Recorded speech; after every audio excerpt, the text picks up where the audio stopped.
मधुबन के बाबा, मधुबन के बाबा मुरली वाले, आपका क्या कहना, आपका क्या कहना। ओम शांति। आज 18 जुलाई 2023 के साकार मधुर महावाक्य हैं। आज मीठे मीठे बाप दादा बोले, मीठे बच्चे, तुम इस रूहानी यूनिवर्सिटी में आए हो बुद्धू से बुद्धिवान बनने। बुद्धिवान अर्थात पवित्र, पवित्र बनने की पढ़ाई तुम अभी पढ़ते हो। बाबा ने कहा, मीठे बच्चे, तुम इस रूहानी यूनिवर्सिटी में आए हो बुद्धू से बुद्धिवान बनने। बुद्धिवान अर्थात पवित्र, और पवित्र बनने की पढ़ाई तुम अभी पढ़ते हो।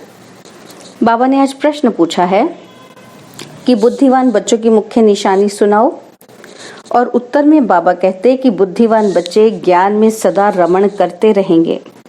उन्हें मौलाई मस्ती चढ़ी हुई होगी।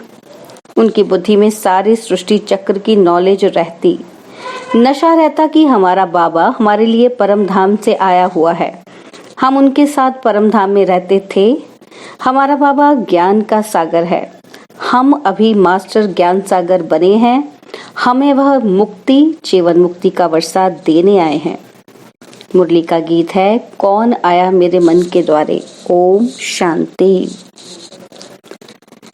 जीव की आत्मा जानती है कि हमारा परमपिता परमात्मा हमको सम्मुख पढ़ा रहे हैं, वह राजयोग सिखला रहे हैं।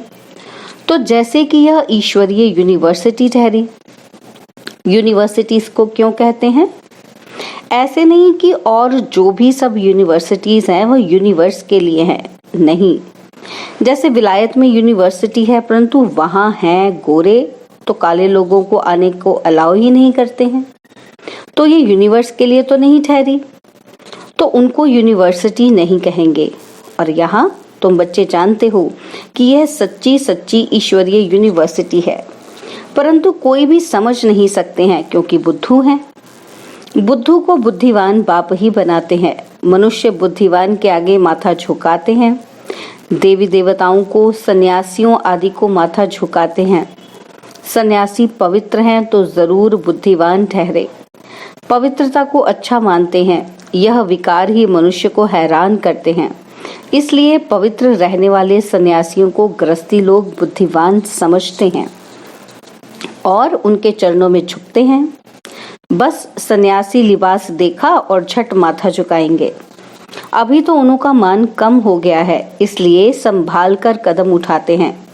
आगे तो सन्यासियों को देख झट ऑफर करते थे कि स्वामी जी हमारे घर पर चलो। अभी तो टू मच हो गए हैं और तमो प्रधान बन पड़े हैं, इसलिए जो बहुत नामी ग्रामी है उनका ही मान होता है। बड़े आदमी भी उनको माथा झुकाते हैं। क्यों? पढ़े लिखे तो सन्यासियों से भी जास्ती हैं, परंतु वह पवित्र हैं, सन्यास किया है, इसलिए बुद्धिवान माने जाते हैं। अभी तुम बुद्धिवान बनते हो। तुम अभी रचयिता और रचना के आदि मध्य अंत को जानते हो, परंतु तुम्हारे में भी सभी को इतना नशा नहीं है।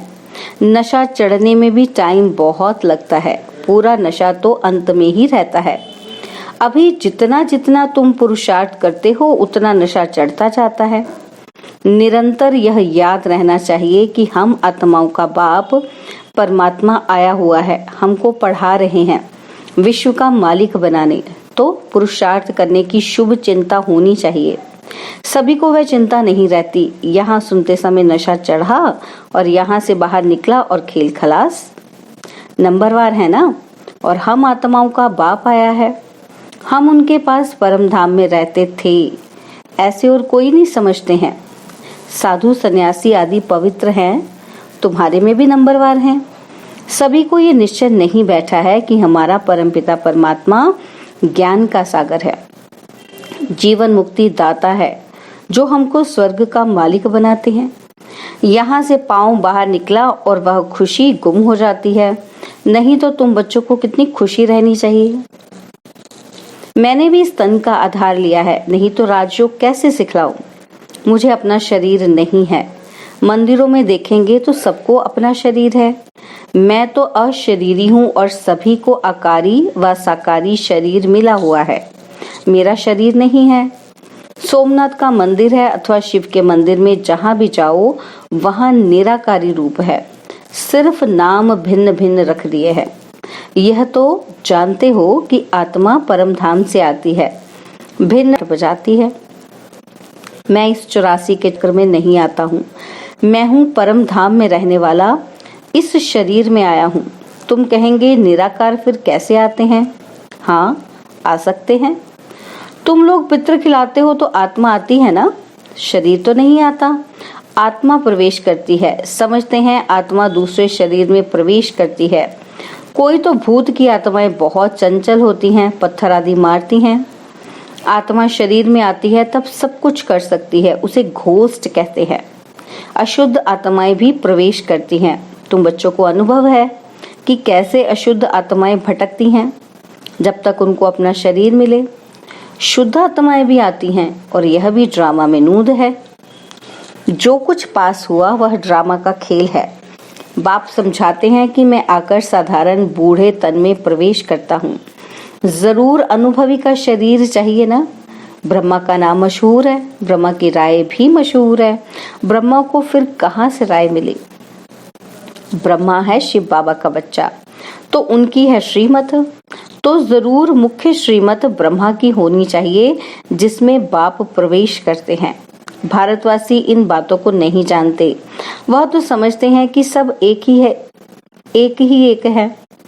श्री कृष्ण शिवादि सब एक ही है। श्री कृष्ण को महात्मा योगेश्वर कहते हैं, परंतु क्यों कहते हैं ये तो समझते ही नहीं। श्री कृष्ण की आत्मा अभी ईश्वर द्वारा योग सीख योगेश्वर बन रही है। कितना गुप्त राज है। मनुष्य तो कह देते परमात्मा नाम रूप से न्यारा है, उनका शरीर है ही नहीं। परंतु तुम तो कहते हो कि सोमनाथ का मंदिर शिव के अवतरण का यादगार है। जरूर कल्प पहले शिव बाबा आया हुआ था और अब आया हुआ है, और फिर द्वापर में उनकी भक्ति शुरू होती है, शिवरात्रि मनाते हैं।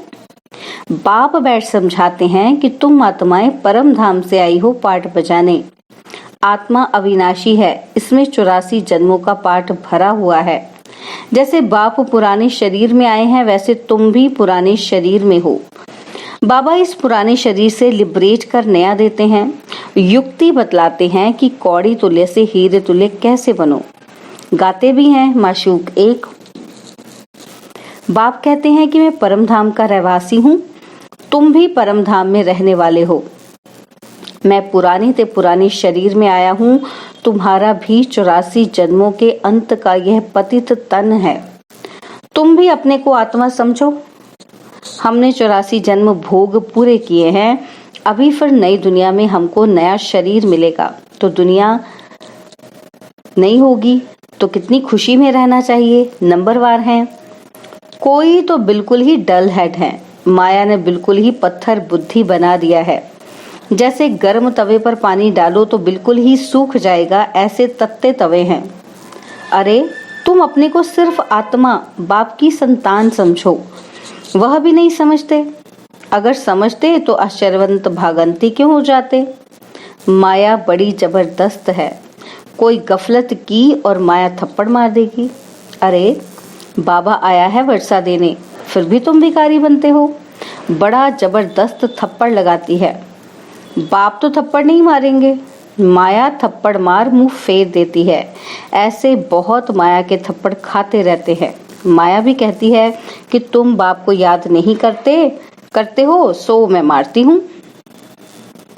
बाबा को याद नहीं करेंगे तो माया क्या कहती है, तो इसलिए मैं आपको मारती हूँ। माया को हुक्म मिला हुआ है। बाबा क्या कहते, माया को हुक्म मिला हुआ है। बुद्धिहीन को बुद्धिवान बनाना है तो क्यों नहीं सर्विस करते हो। क्या अब तक माया के मोचरे खाते रहना है? बहुत मोचरा खाते हैं, कोई को क्रोध का, कोई को मोह का मोचरा।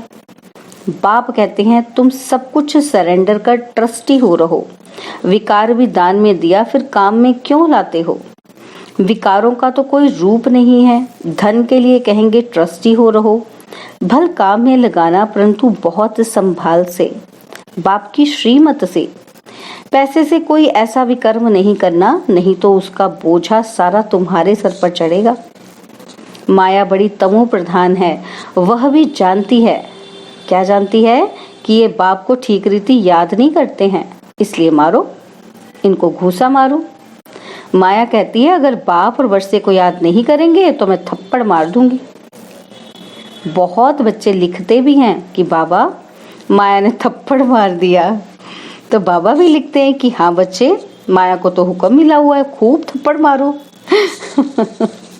तो बाबा देखो हमको समझा रहे हैं कि माया को हुक्म दिया हुआ है बाबा ने, खूब थप्पड़ मारो। बाबा कहते हैं क्योंकि तुम मेरा बनते नहीं हो, तुमको सदा सुखी बनाने आया हूं, तो भी तुम बच्चे याद ही नहीं करते हो।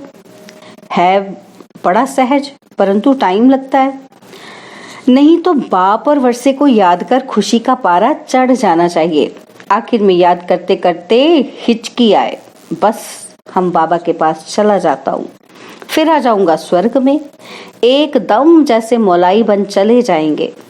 अच्छा, ये तो कोई ही जानते हैं कि आत्मा आशिक है परमपिता परमात्मा की। सच्चे सच्चे आशिक तुम हो। आधा कल्प तुम आशिक बन माशूक को खूब याद करते हो, परंतु ये जानते नहीं कि आत्मा परमात्मा पर आशिक होती है। वह तो कह देते कि आत्मा सो परमात्मा और परमात्मा सो आत्मा। यहाँ तो बहुत फर्क है। तुम जानते हो परमात्मा है माशूक, वह पवित्र सोल हमको कितना खूबसूरत बनाती है। हम आत्मा गंदी बनने से जेवर भी गंदे बन पड़े हैं।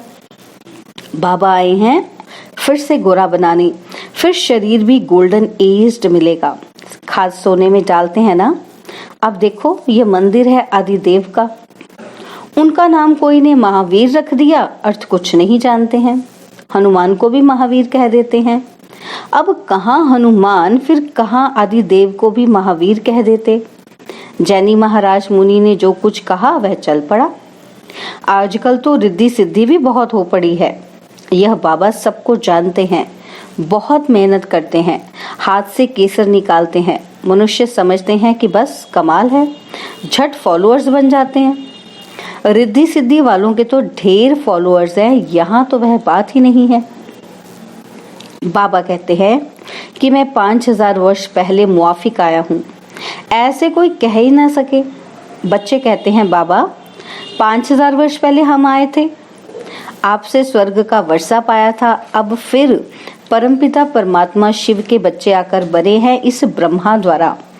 दुनिया है कलयुग में, और कलयुग में ब्राह्मण कहाँ से आए? ब्राह्मण तो संगम पर चाहिए। पैर और चोटी संगम हुआ ना, शूद्र और ब्राह्मण का संगम।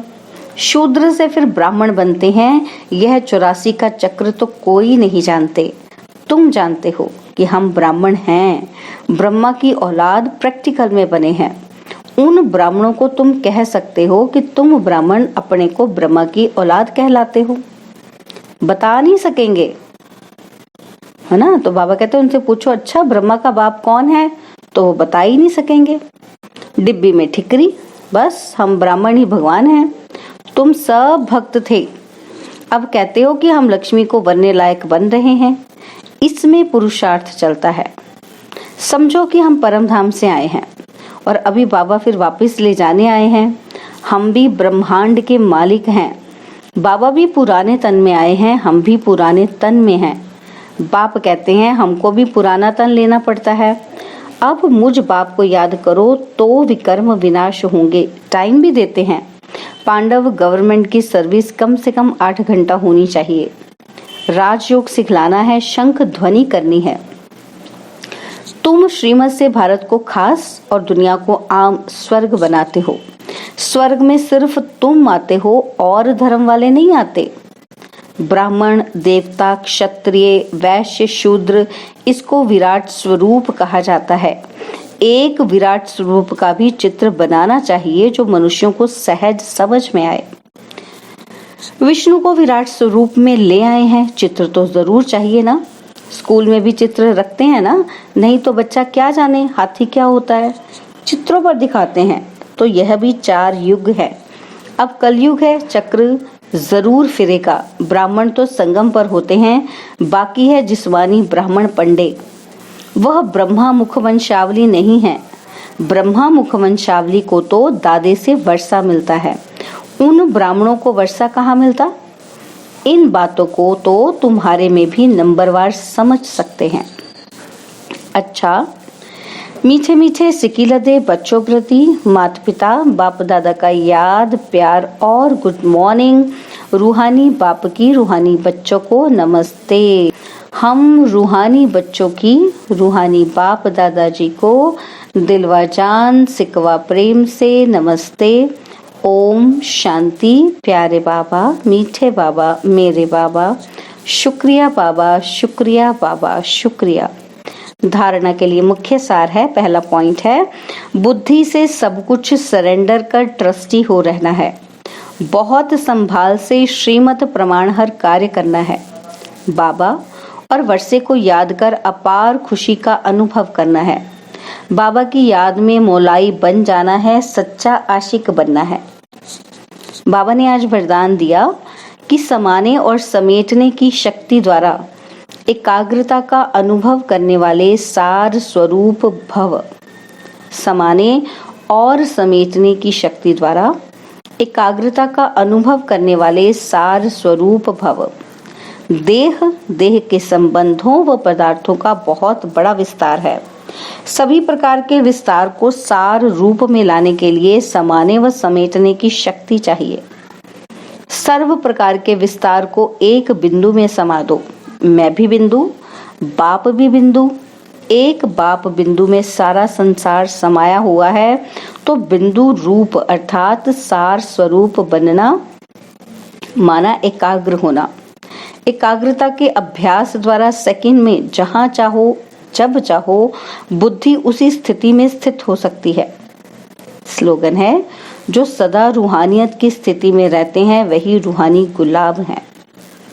जो सदा रूहानियत की स्थिति में रहते हैं वही रूहानी गुलाब हैं। ओम शांति। और अब यह एक बहुत अच्छी वीडियो भी जरूर देखें।